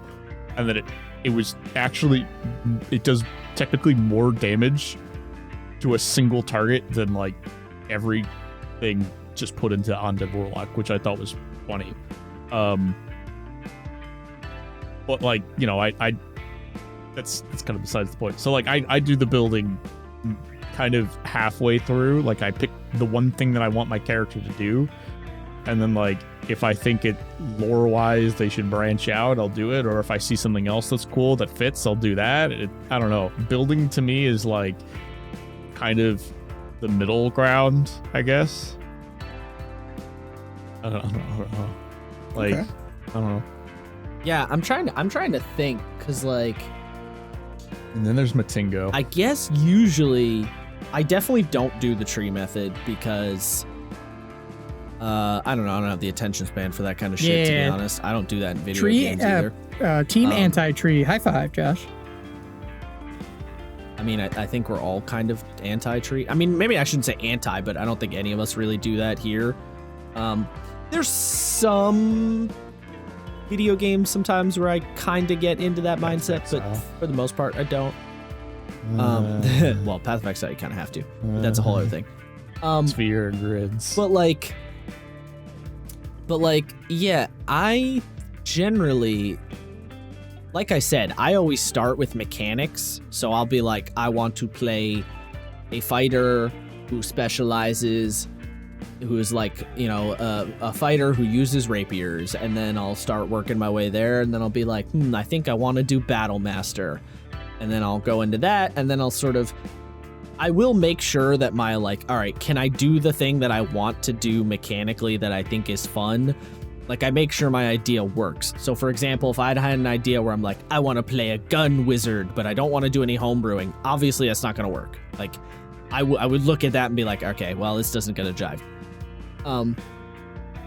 So I will kind of start from the beginning. I'll go up a couple of levels.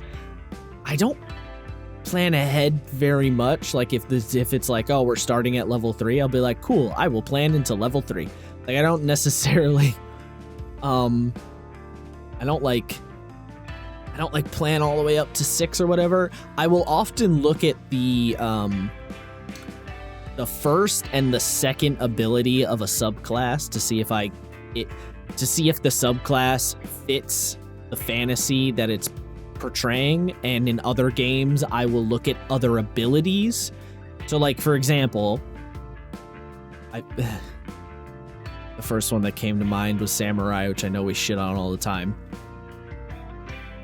But like, you know, you look at the Samurai subclass and you're like, cool, does this fit the fantasy that I feel like it should and that they're telling me it does? And then I look at the abilities and I go, this mechanically doesn't fit the fantasy that I was expecting or wanted.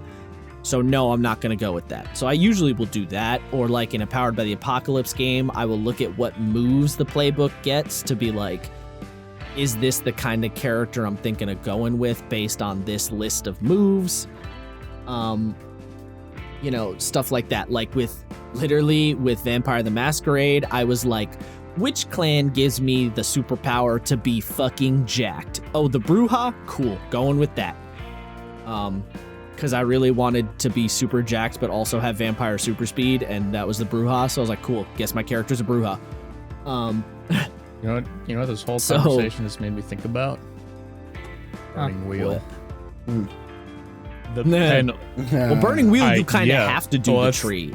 You kind of don't have a choice. I mean, you don't have to do a really gigantic tree, but you have to do it to a certain degree. If you want to get to a certain point, you need to know what skills you need to get to that. You need to work a little backwards. It's very to much get so. there. Okay, this is where I want to be. How do I get here?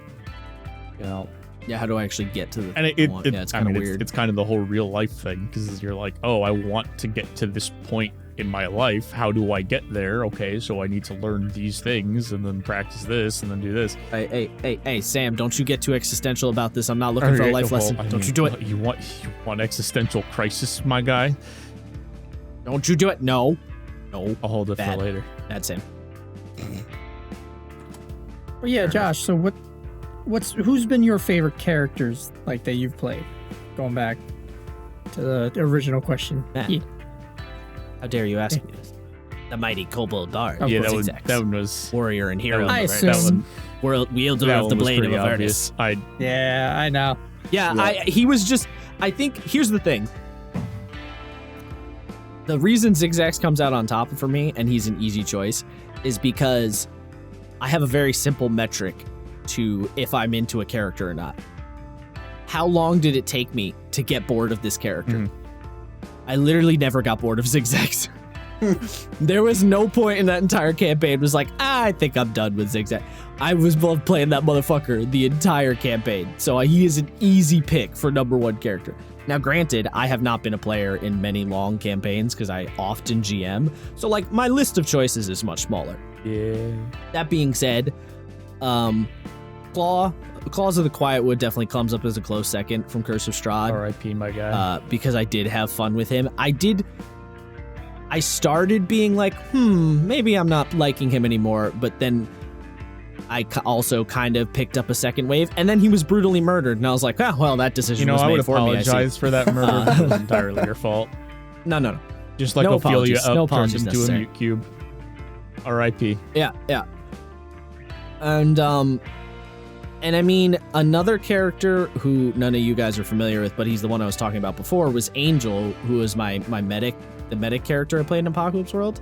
I liked him a lot because he had this kind of crazy arc from like someone who just wanted to like help out, but like be in the background, not be super like like he wanted to be around to give everyone a hand. He was the town doctor, but he didn't want to have to like be important or anything, to literally becoming like one of the most important people in the town. And it was like this wild arc of him being like, I don't want to take this responsibility, and literally everyone around him being like, you don't have a choice. And he's like, okay, I guess. And so like he had a pretty fun, interesting arc.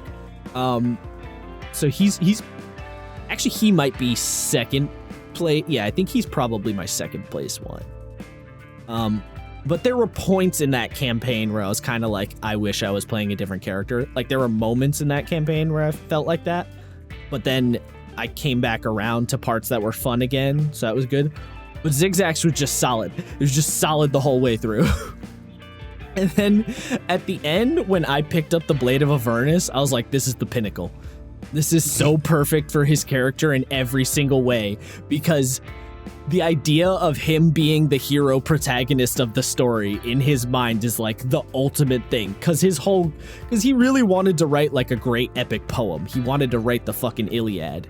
And so the fact that he could write himself in and be like, and then I picked up the Blade of Avernus, like, it was such a good capstone. And the fact that he's the one that flew up and saved El Terrell, like, it was fucking flawless ending. I want you to know so good. The second that I saw what the Blade of Avernus did, and I think I read this portion of the book after we did like session 3 or 4, because I didn't really want to know how I was going to feel about the ending. I wanted Zigzax to pick up the sword. Didn't want to read too far. Like I think I read up to like the last few things of the book up to that point, but like after you guys finally entered Avernus and like you're doing all of the stuff, and Zigzax was really like established and everyone was established at this point, I was like, I want Zigzax to pick this up, because like it was so literally perfect. Like no one else felt right except for Zigzax. Like he was the perfect one to pick up the sword. It was beautiful. And so I was like, the conditions for it literally are to survive the flashback sequence. Like you just had to survive, and no one died. But I was like, okay, but it also has to be a good character, and there's literally 2. So yeah. So like it was either like, you or Batingo at that point, and I'm like, okay, all right, it's Zigzax time. And then you were like, it was one of those moments where you're like, this is the pinnacle. This is the reason I made this character.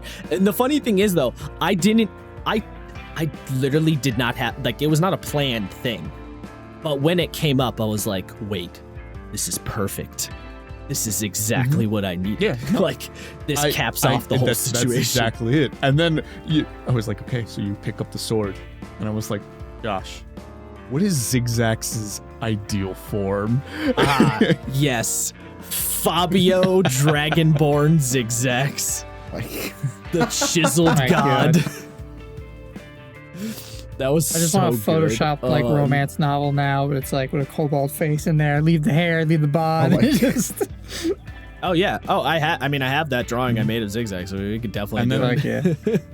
Fucking fantastic. And then I think the best character moment was after the last fight with Zariel, and when she redeemed herself, and you were like, and you turned me back. I was like, yeah, that was wild.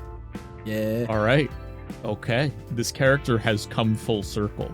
Like, he doesn't want this it's funny though too, right? Power. He just wanted the adventure. Well, he wanted the adventure, and the other thing is he wanted to show that, like, people like kobolds, like people who are considered like small and insignificant, can still like be sick badasses. But if he didn't look like his normal self, like if he came back to Earth in Fabio form, he's like, that kind of defeats the whole purpose. I did have the idea though. I was like, if I ever revisited Zigzax, right? Like if I came back to him for some reason, I do love the idea that he got in contact with Zariel again and was like, all right, I got a little stipulation. Can I have the power back as like a turn into it for a little while kind of thing. Like not a permanent thing, but if I want to turn into it because it's really cool and I need to do, you need to I save mean, like the world or something. she literally Like- gave you a feather to summon her.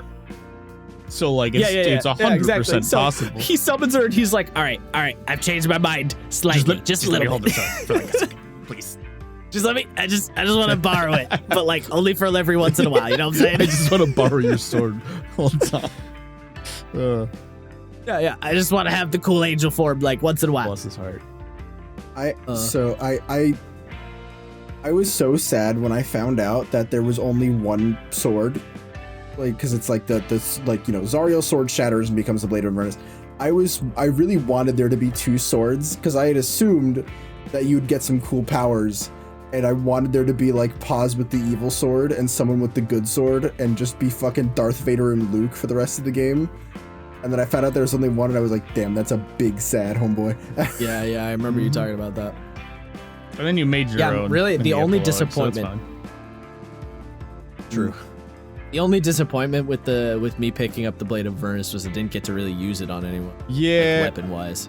True. That was the I only mean, unfortunate part. Unfortunately, I was definitely feeling a little burnt out, pun intended. Yeah, no, I know. It was like we had been running it for I don't even know how long at that point. It was over a year. It was went on a 20 decent while. sessions Oh, until I kept marking every I feel single like, one. well, to be fair, we did have a lot of sessions that were canceled because of various reasons. Yeah. And like I feel like we've talked about this. Wait, was that an intentional name drop or? A lot of sessions have been Yeah, canceled. no, it definitely wasn't. But Not even. Sam being like, no. Okay, I guess No, it title was not. card. Bye. The episode's over. Title card, we out. Sessions canceled. No. So there were a lot of sessions that didn't happen, and as we talked about in like the whole dungeon mastering prepping stuff, I lose motivation when I don't play.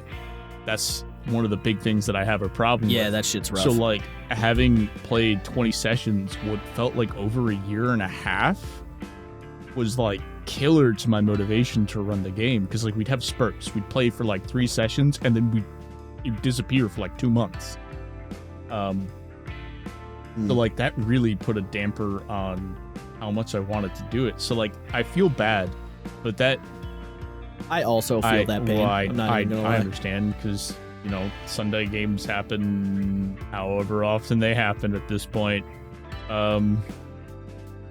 Speaking of which, I probably won't be partaking this week. I was gonna ask you about that, but here we are. dating the session. Josh, I'm just saying, if you need a guest, Kermit the Bard, Well, I can fill in. here's the thing. If No. I don't show up, he's gonna do the same thing I'm doing. So it happens. Anyways, yeah, no, that whole motivation thing kicked my ass for Avernus. So like, I kind of wanted to wrap it up so we could do other things and I could really put my brainchild out there, because I had Shendul waiting in the wings so long, wanting to do his thing, wanting to do his campaign, and now I'm like, wait, I could do more things with this. I have a few one-shots that I have planned for other people in May. Shendul returns us all to Avernus. Sick. Oh my god. That'd be so hold on. funny. Just fucking Yato shows up in front of Paz and they're just looking at each other like, What the fuck, bro? Who are you? Who are you? Has a conversation with himself. Now you know the pain of a DM. I've known the pain for a I DM for know. over a year and a God, half. it's a time. God, I have caps lock on. Whoops. Sorry, I'm taking. I may or may not be taking. Oh, God, I may I have or may caps lock not on. be taking notes right now. I don't know what you're talking about. Ha ha ha ha ha. Yeah. Definitely Clickety not clackety. putting. Get out my I I will say, clackety. as a DM who fucking did a 3 goddamn year campaign, also being a play, like, not everybody has the amount of time on their hand to do that, but if you can, it definitely helps with like being a player in another game as well.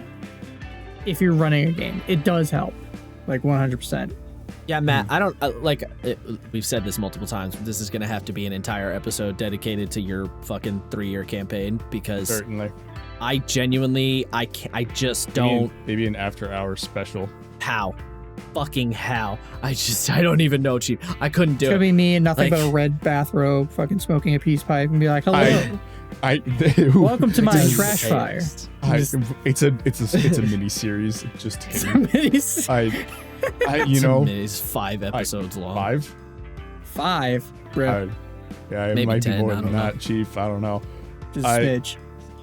Just gives us the entire story of the campaign. beginning to end, but each episode is one particular story that he remembers. I could. I do would- have it all written God. down. I know that's the best I part. can. I Oh can my attempt. god, He takes session notes bro. like a Yeah. god. Yeah, 'cause as a DM, I did the recaps because my players didn't. I can do I'll do the recaps if my players I don't certainly remember it, can. but I like to have players do it. It I puts mean, them like- on the spot. I like to see I mean, him like, sweat. You'd like to see a sweat, but then I have like 6 years of notes.